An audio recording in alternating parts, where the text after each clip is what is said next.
निम्नलिखित में से कौन भारत की पहली महिला शासिका थी? हमीदा बानो बेगम, महारानी लक्ष्मीबाई, मीराबाई, रजिया सुल्तान। तो भारत की पहली महिला शासिका रजिया सुल्तान थी। रजिया सुल्तान के बारे में देखते हैं। रजिया सुल्तान 1236 ईस्वी में गद्दी पर बैठी और 1240 ईस्वी में इसकी हत्या हो गई, और इसकी हत्या कहाँ पे हुई थी? कैथल में।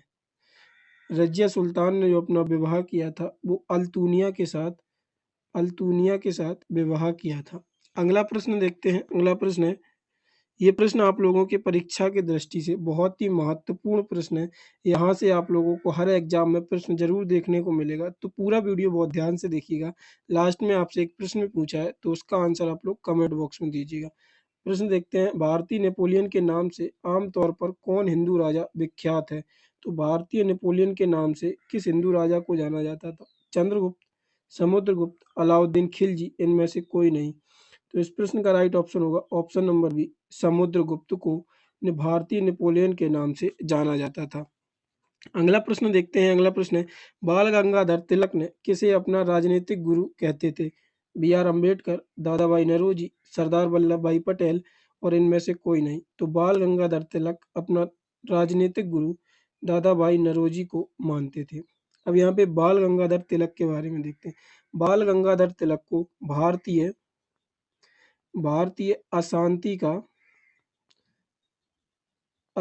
का पिता कहा जाता था। भारतीय अशांति का पिता। और बाल गंगाधर तिलक ने दक्कन दक्कन एजुकेशन सोसाइटी की स्थापना भी की थी। अगला प्रश्न देखते हैं। अगला प्रश्न है, भारतीय प्रतीक चिन्ह पर उत्कीर्ण सत्यमेव जयते लिया गया है? मुंडक उपनिषद से, आनंद मठ से, अशोक स्तंभ से, इनमें से कोई नहीं। तो भारतीय प्रतीक चिन्ह पर उत्कीर्ण सत्यमेव जयते मुंडक उपनिषद से लिया गया है। और ये जो राष्ट्रीय प्रतीक चिन्ह है, इसको 26 जनवरी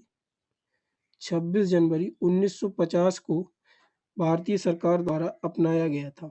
अगला प्रश्न देखते हैं। अगला प्रश्न है, वेद शब्द का अर्थ है संसार, आकाश, ज्ञान, इनमें से कोई नहीं। तो वेद शब्द का अर्थ है ज्ञान। और जो वेद होते हैं वो 4 वेद हैं, ऋग्वेद, यजुर्वेद, सामवेद और अथर्ववेद। अगला प्रश्न देखते हैं। अगला प्रश्न है, मनसबदारी प्रणाली किसने आरंभ की थी? जहांगीर, अकबर, अशोक, इनमें से कोई नहीं। तो मनसबदारी प्रणाली अकबर के द्वारा शुरू की गई थी। तो इस प्रश्न का राइट ऑप्शन होगा ऑप्शन नंबर बी, अकबर। अगला प्रश्न देखते हैं। अगला प्रश्न है, नरम दल और गरम दल के बीच फूट कहाँ और किस वर्ष पड़ी थी? 1807 में कांग्रेस के सूरत अधिवेशन में, 1907 में कांग्रेस के सूरत अधिवेशन में, 1911 में कांग्रेस के सूरत अधिवेशन में, और इनमें से कोई नहीं। तो नरम दल और गरम दल के बीच फूट 1907 में कांग्रेस के सूरत अधिवेशन में पड़ी थी। अगला प्रश्न देखते हैं। अगला प्रश्न है, लाला लाजपत राय किसके विरुद्ध प्रदर्शन कर रहे थे जब वे पुलिस के निशस्त्र का शिकार हुए? 1857 का विद्रोह, नमक सत्याग्रह, साइमन कमीशन, इनमें से कोई नहीं। तो लाला लाजपत राय साइमन कमीशन का विरोध कर रहे थे। साइमन कमीशन के बारे में देखते हैं। साइमन कमीशन 1927 में बनाया गया, जो कि भारत में साइमन कमीशन 1928 में आया था। और साइमन कमीशन का लाला लाजपत राय विरोध क्यों कर रहे थे? इस वजह से क्योंकि इसमें जो ऑफिसर थे वो सारे अंग्रेजी ऑफिसर थे। इस वजह से लाला लाजपत राय इसका विरोध कर रहे थे। अगला प्रश्न देखते हैं। अगला प्रश्न, पूना समझौता महात्मा गांधी और किसके बीच हुआ था? नेहरू, बी आर अम्बेडकर, सरदार वल्लभ भाई पटेल, इनमें से कोई नहीं। तो पूना समझौता महात्मा गांधी और बी आर अम्बेडकर के बीच हुआ था। अगला प्रश्न देखते हैं। अगला प्रश्न, मुस्लिम लीग की स्थापना किस वर्ष हुई थी? 1909 में, 1906 में, 1911 में, और इनमें से कोई नहीं। तो मुस्लिम लीग की स्थापना 1906 में हुई थी। अगला प्रश्न देखते हैं। अगला प्रश्न है, भारत के राष्ट्रवादी नेताओं ने साइमन कमीशन का बहिष्कार किया था क्योंकि कमीशन के सभी सदस्य अंग्रेजी थे, कमीशन के सभी सदस्य मुस्लिम थे, कमीशन के सदस्य सभी बौद्ध थे, इनमें से कोई नहीं। तो साइमन कमीशन का विरोध क्यों किया गया था? क्योंकि साइमन कमीशन में सभी सदस्य अंग्रेजी थे। और अभी मैंने आपको हाल ही ऊपर बताया, साइमन कमीशन 1927 को बनाया गया था, जो कि भारत 1928 में आया था। और लाला लाजपत राय पुलिस की लाठियों के द्वारा जब लाठी चार्ज की गई थी तो उनकी मृत्यु हो गई थी इसके विरोध में। अगला प्रश्न देखते हैं। अगला प्रश्न है, सर्वेंट ऑफ इंडिया सोसाइटी के संस्थापक कौन थे? GD Gokhale, B R. अम्बेडकर, सरदार वल्लभ भाई पटेल, इनमें से कोई नहीं। तो सर्वेंट्स ऑफ इंडियन सोसाइटी के संस्थापक जी के गोखले थे। अगला प्रश्न देखते हैं। अगला प्रश्न है, किस चोल शासक ने श्रीलंका के उत्तरी भाग को जीतकर अपने साम्राज्य का एक प्रांत बनाया था? राज राजराज ने, राजराज द्वितीय ने, राजराज नित्र ने, इनमें से कोई नहीं। तो जो इसका राइट ऑप्शन होगा, जो राजराज ने उत्तरी श्रीलंका को जीतकर साम्राज्य का एक प्रांत बनाया था। अगला प्रश्न देखते हैं। अगला प्रश्न है, प्राचीन चोल साम्राज्य की राजधानी कहाँ पर थी? जयपुर, नारायणपुर, उरेयूर और इनमें से कोई नहीं। तो इस प्रश्न का राइट ऑप्शन होगा ऑप्शन नंबर सी, उरेयूर चोल साम्राज्य की राजधानी थी। अगला प्रश्न देखते हैं, एलोरा में कैलाश नाथ मंदिर का निर्माण किसने किया था? राजराज ने, कृष्ण ने, महेंद्र वर्मन ने, इनमें से कोई नहीं। तो इस प्रश्न का राइट ऑप्शन होगा ऑप्शन नंबर बी, कृष्ण के द्वारा एलोरा में कैलाश नाथ मंदिर का निर्माण किया गया है। अगर आप लोगों को ये वीडियो पसंद आ रहा है तो वीडियो को लाइक जरूर करें और चैनल को सब्सक्राइब जरूर करें। अगला क्वेश्चन देखते हैं, महाबलीपुरम में रथ मंदिरों का निर्माण किस पल्लव शासक के शासन काल में हुआ था?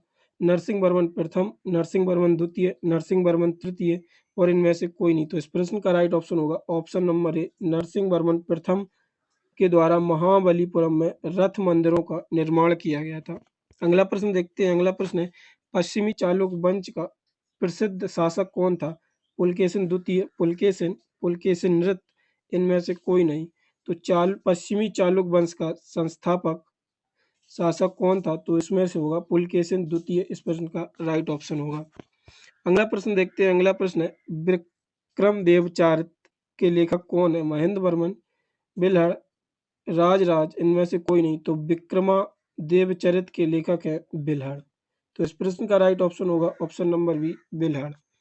अगला प्रश्न देखते हैं। अगला प्रश्न है, निम्नलिखित में से किस ब्रिटिश गवर्नर ने भारत में सती प्रथा पर प्रतिबंध लगाया? Lord William Bentinck, Lord Dalhousie, Lord Ripon और लॉर्ड कर्जन। तो इस प्रश्न का राइट ऑप्शन होगा option number A, Lord William Bentinck ने सती प्रथा पर बैन लगाई। और ये किसके सिफारिश पे लगाई? तो ये राजा राममोहन राय के सिफारिश पर लगाई।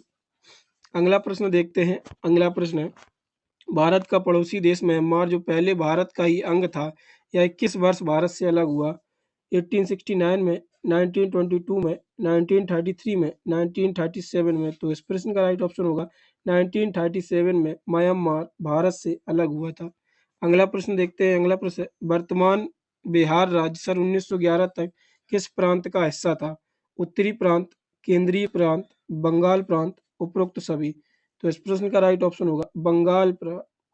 बिहार राज्य सन 1911 तक बंगाल प्रांत का हिस्सा था। अगला प्रश्न देखते हैं, वैदिक काल के लोगों को निम्नलिखित में से किस फसल का ज्ञान नहीं था? मक्का, जौ, गेहूं और तंबाकू। तो वैदिक काल के लोगों को तंबाकू की फसल का ज्ञान नहीं था। अगला प्रश्न देखते हैं। अगला प्रश्न है, किस गुप्त शासक ने कुतुब मीनार के निकट स्थित लौह स्तंभ का निर्माण करवाया था? चंद्रगुप्त द्वितीय, स्कंदगुप्त, चंद्रगुप्त प्रथम और श्रीगुप्त। तो इस प्रश्न का राइट ऑप्शन होगा ऑप्शन नंबर ए, चंद्रगुप्त द्वितीय। अगला प्रश्न देखते हैं। अगला प्रश्न है, कलकत्ता, मद्रास तथा मुंबई में उच्च न्यायालय किस वायसराय के कार्यकाल में अस्तित्व में आए थे? Lord Canning, Lord Macaulay, Lord Bentinck, इनमें से कोई नहीं। तो इस प्रश्न का राइट ऑप्शन होगा option number A, Lord Canning. अगला प्रश्न देखते हैं। अगला प्रश्न है, भारत पर आक्रमण करने वाला प्रथम मुस्लिम आक्रमणकारी कौन था? कुतुबुद्दीन ऐबक, महमूद बिन कासिम, महमूद गजनबी और अहमद शाह। तो इस प्रश्न का आंसर आप लोग कमेंट बॉक्स में दीजिएगा, इस आंसर क्या होगा। और अगर आप लोगों को वीडियो पसंद आई हो तो वीडियो को लाइक और चैनल को अभी तक आप लोगों ने सब्सक्राइब नहीं किया है तो चैनल को सब्सक्राइब करें। और अगर आप लोग इन प्रश्नों का ऑनलाइन टेस्ट देना चाहते हैं तो डिस्क्रिप्शन में मैंने लिंक दे रखा है, वहाँ से आप लोग इन प्रश्नों का ऑनलाइन टेस्ट दे सकते हैं। धन्यवाद।